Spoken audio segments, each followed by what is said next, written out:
Tov Erev Tov Beshem Hashem Naaseh Venatzach. On est ce soir, le jeudi 13 mai, c'est la Askara de Michal Bat Avraham Zechlona Livracha.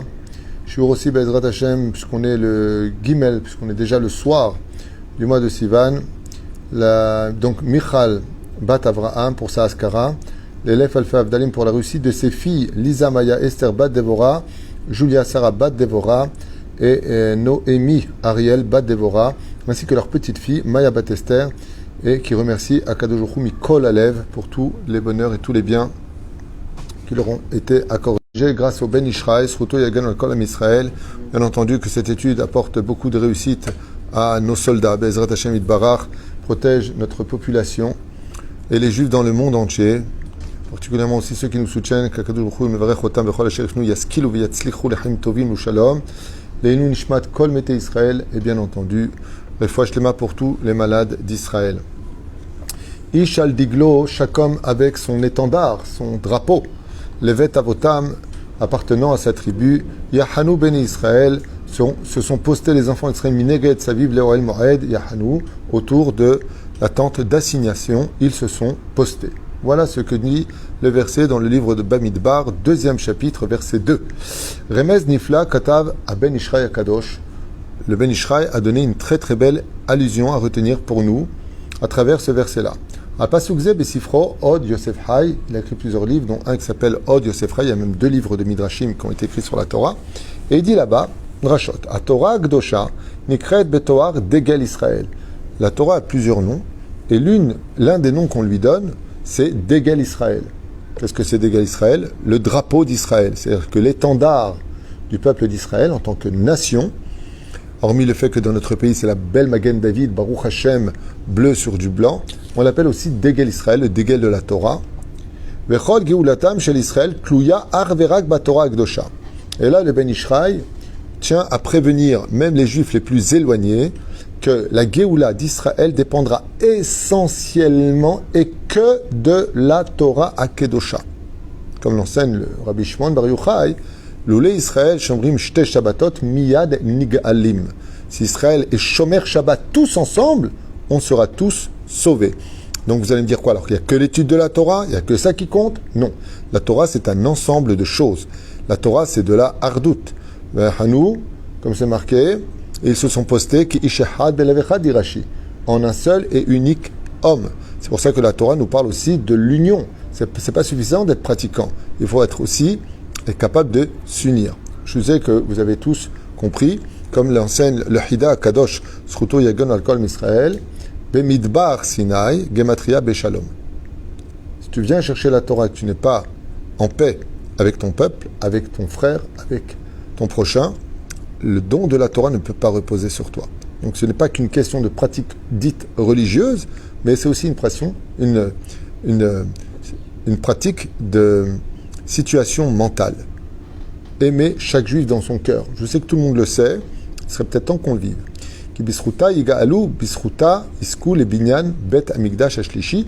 Et le Ben Ishraï est formel, c'est par le mérite de l'étude de la Torah et le fait de nous taire un peu plus dans les Beth Knesset, de moins parler des uns et des autres, d'apprendre plus à nous juger les kafsrout et de trouver du mérite à Israël, parce que grâce à Dieu, c'est un peuple exceptionnel. Asher Bahar Banu Mikol Amim.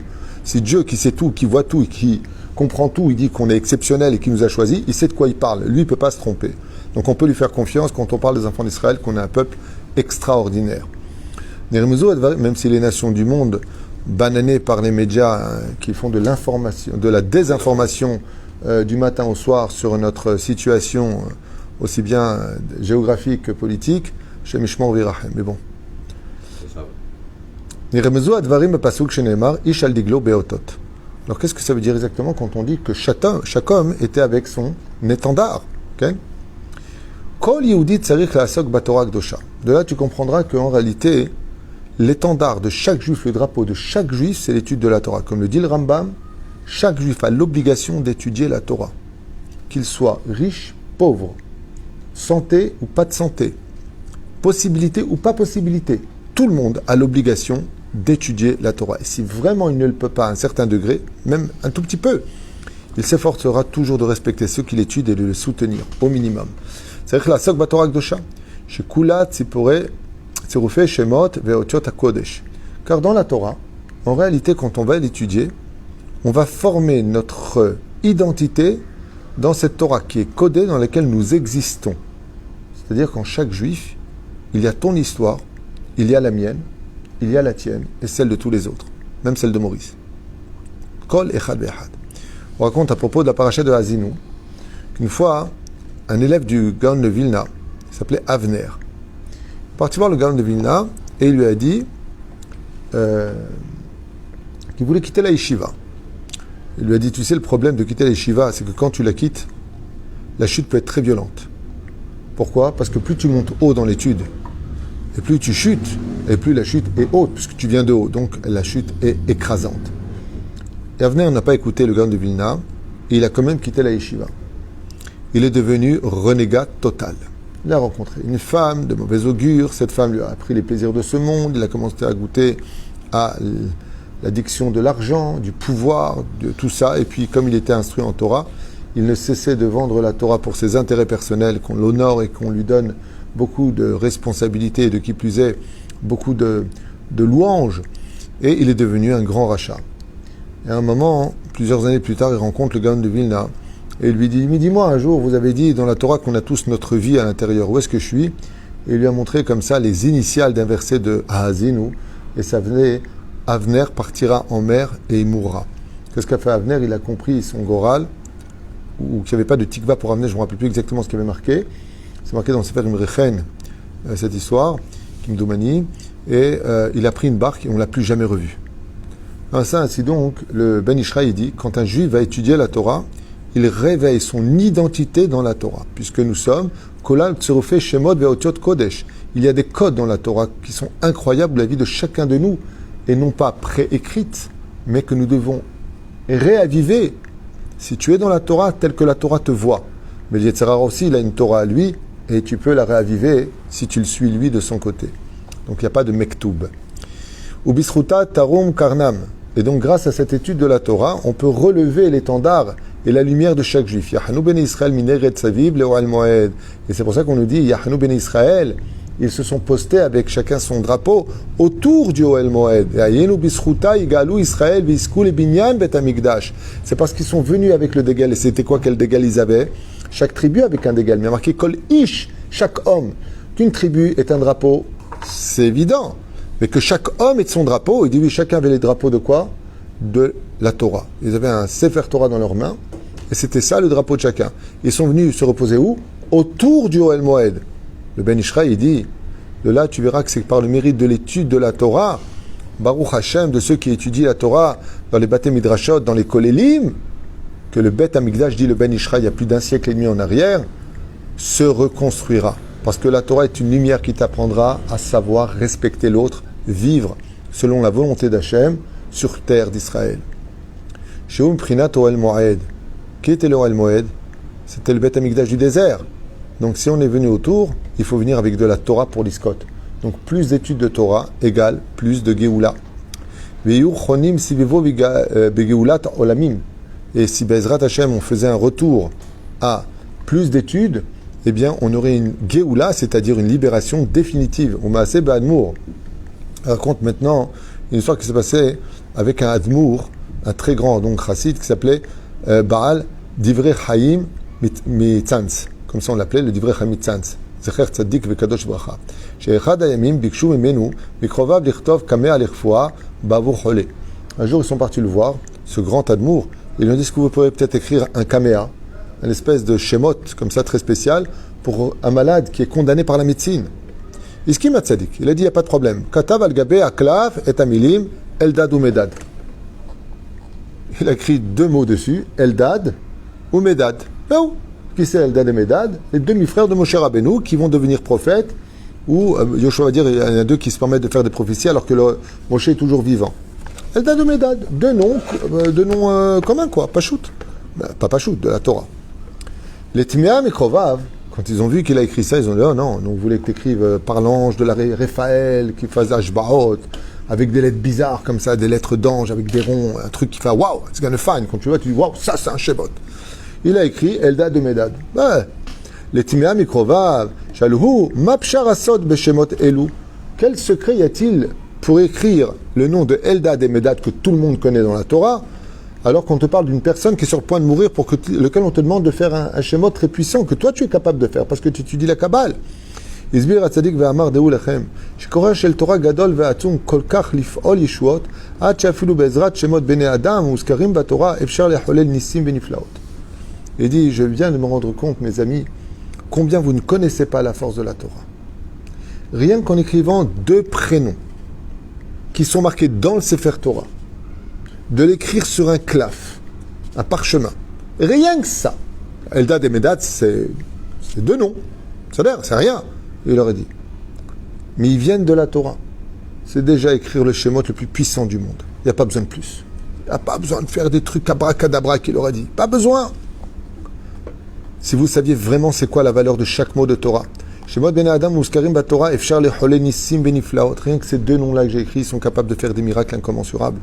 Ki kechol od va od ba Torah yesh kedusha atzuma. Parce qu'en réalité, dans chacune des lettres de la Torah, du Sefer Torah, il y a une telle kedusha. Vous savez que dans le Sahim, c'est marqué qu'on n'a pas le droit avec les mains de toucher le rouleau de Sefer Torah. Et qu'est-ce qui se passerait? Les gens seraient chayav mita, carrément. On pourrait être condamné de mort à cause d'un tel péché. Il faut prendre une mitpahat ou des gants. Il faudrait prendre un foulard avant de toucher le Sefer Torah. Il dit tellement il y a de la kedusha. La davar al-morim, הרי כולנו מצפים מייחלים לגאולה שלמה, אבל נתחזק יותר בלימוד התורה הקדושה וכך נחיש את הגאולה.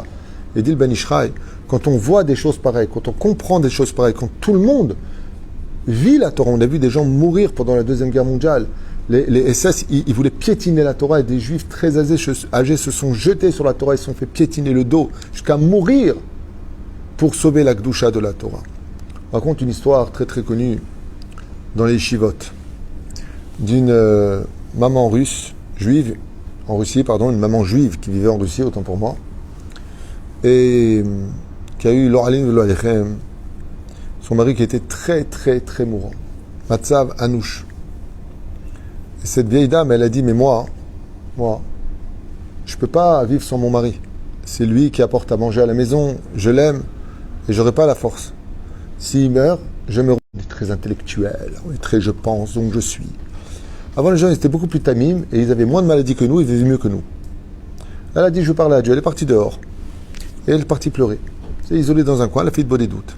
Avec son petit foulard comme ça, un peu âgé, et elle a commencé à Ribono Shalolam, maître du monde, Tada Kamani wa Votra. Toute ma vie, voilà, on t'a servi. Mon mari, il est très malade, les médecins, ils viennent plus le voir, on n'a même pas d'argent pour les payer. Peut-être que tu peux le sauver, peut-être que tu peux lui donner encore un peu de vie. Envoie-moi un Shemot, envoie-moi quelque chose, donne-moi quelque chose, peut-être je mets sous sa tête. Et il va guérir. Et d'un coup, quand elle dit ça, elle voit un tout petit bout de papier déchiré, et elle reconnaît, comme ça, elle l'attrape au vent, et elle reconnaît des lettres en hébreu dessus. Elle est comme une folle. Elle l'embrasse, et elle pleure, et elle l'embrasse. Et elle court chez elle, et elle voit son mari lui dit, mon chéri, tu vas guérir, regarde juste ce qu'il m'a envoyé. Donc le mari, il voyait ce qu'il y avait, mais il n'avait pas la force de parler. Il a compris c'était quoi ce papier. Et dessus, il y avait effectivement des lettres en hébreu, des mots en hébreu, mais qui étaient un peu déchirés, un peu coupés. Elle lui a mis sous son oreiller, et lui a dit, maintenant, grâce à ça, tu vas guérir. C'est Dieu qui me l'a envoyé. Et elle embrassait comme ça. Le lendemain, le mari, bizarrement, il s'est senti mieux. Après 3 jours, il s'est pratiquement complètement remis. Les médecins sont devenus fous. Au bout de 4-5 jours seulement, il était sur les jambes comme s'il n'avait jamais été malade, robuste comme un taureau. Alors, maintenant lui, il avait un peu oublié tout ça. Et elle lui a dit, qu'est-ce que tu crois qu'on fait? On le met dans le Gniza, ce papier que Dieu m'a envoyé. Alors, il dit, de quel papier? Ah oui, il lui a dit. Tu parles de cette feuille, cette demi-feuille de Gemara que tu as trouvée, qui était déchirée, je ne sais pas d'où tu l'as trouvée. Il lui dit, quoi, c'est de la Gemara? Il lui dit, mais ce que t'a envoyé, c'est pas du ciel. Ça a dû s'envoler par le Beth Midrash, une fenêtre qui était ouverte, et tu l'as attrapé. Elle lui a répondu quelque chose de magnifique, cette dame. Elle dit, moi, je ne connais pas le Talmud. Je ne sais pas ce que c'est le Talmud. Ce que je sais, c'est que les lettres de la Torah, elles sont pures. Que les lettres de la Torah, elles sont kadosh. Je savais que ça te sauverait. Zatnaï Shomer Ben Ish Chai. Il dit pareil, il a écrit quoi lui? Eldad ou Medad. Qu'est-ce que c'est ça un Shemot? t'écris deux noms. Qui leur a dit le Hassid? Et si vous saviez, c'est que même deux noms, un nom de la Torah, rien qu'un nom, même si tu dis Bil'am, tu dis Korah, tu dis Lavan, tous les noms, toutes les lettres de la Torah sont tellement kadosh qu'elles sont capables de faire nissim veniflaot. Comme on l'a vu dans l'histoire d'avant, on le voit maintenant, Yeshirotse Bezrat Hashem Latzliach, Kodem Kol Ilma Torah, Yitchazek, on l'a vu dans le cours du Orach Haïm, et là le Ben Ishraï, il me dit que la Kedusha de l'étude de la Torah est si importante que Vayahanu, autour Minegedo al Moed. Si vous voulez tous la Géoula, alors rajoutez un tout petit peu plus d'empathie les uns pour les autres, mais surtout beaucoup d'études de la Torah, car l'étude de la Torah dévoile et révèle notre identité pour que l'on vive. Ve'az itananu, que le Oel Moed, Bezrat Hashem réapparaisse au monde du temple. Bezrat Hashem, qui vivra verra. Est-ce qu'il descendra du ciel ou est-ce qu'on le reconstruira? Cela dépendra de l'état d'esprit de chacun de nous et de l'intensité d'étude de la Torah. Alors Bezrat Hashem, moi je propose juste une chose. S'il y en a qui ne sont pas d'accord avec cette vision des choses et que vous ne voulez pas étudier la Torah, ne le faites pas si c'est votre libre arbitre qui vous le dit. Mais au moins, donnez-vous le luxe de ne pas critiquer ceux qui le font. Parce que quand on lève les yeux vers nos commentateurs, vers la Torah, vers tous ceux qui nous ont accompagnés pendant ces millénaires, on voit que eux, par contre, ils avaient des kolélim, on voit que eux, par contre, ils étudiaient la Torah du matin au soir, et on voit que eux, par contre, non seulement ils critiquaient pas la Torah, mais ils aimaient cette Torah. D'aimer tous ceux qui étudient la Torah, et de leur donner le respect qu'il aurait dû, de les encourager si nous-mêmes on n'est pas capable d'être comme eux. Baruch Adonai l'olam, amen, amen.